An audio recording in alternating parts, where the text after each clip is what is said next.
How did one woman outsmart a serial killer? Barbara Mabee was born a twin. She loved her twin sister, but she understood that she had disabilities.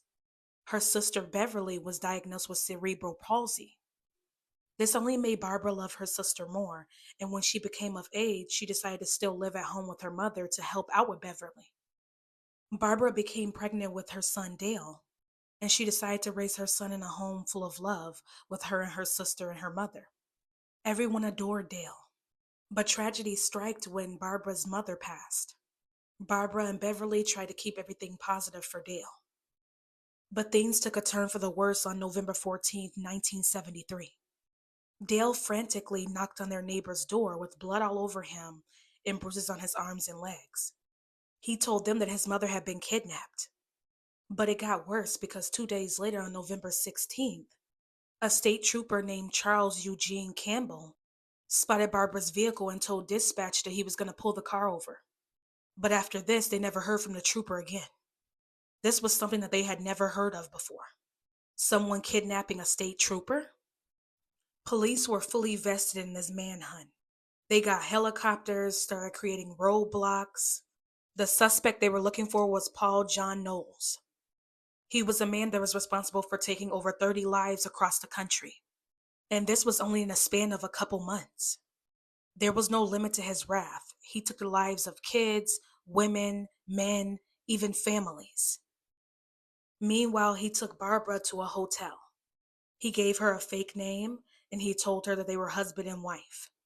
Barbara, not wanting to get anybody else in trouble, decided to follow along with his plan. Once they got into the room, he told Barbara to get undressed. Barbara said she didn't want to, and he still proceeded to essay her. When he couldn't perform the way he wanted to, he started attacking Barbara. Barbara was afraid that he was going to take her life that night, but she ended up asking him why he was doing this, and he snapped out of his rage and told her that he was sorry. She described his moods as hot and cold, but she ultimately decided that for her to live, she had to make him fall in love with her.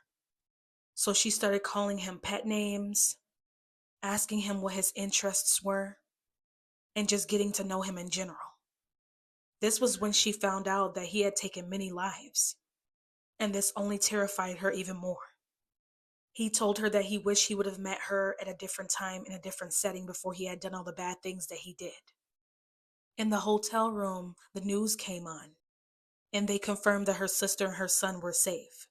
She said she wanted to cry, but she also didn't want to upset John Knowles. He even took her out to eat the next morning at a diner, and she looked around and she was surprised that nobody noticed that she was on the news. But she once again played along with the plan that Paul put in place. Meanwhile, a few miles away from where Barbara lived, the police found a vehicle that belonged to a man named William Bates.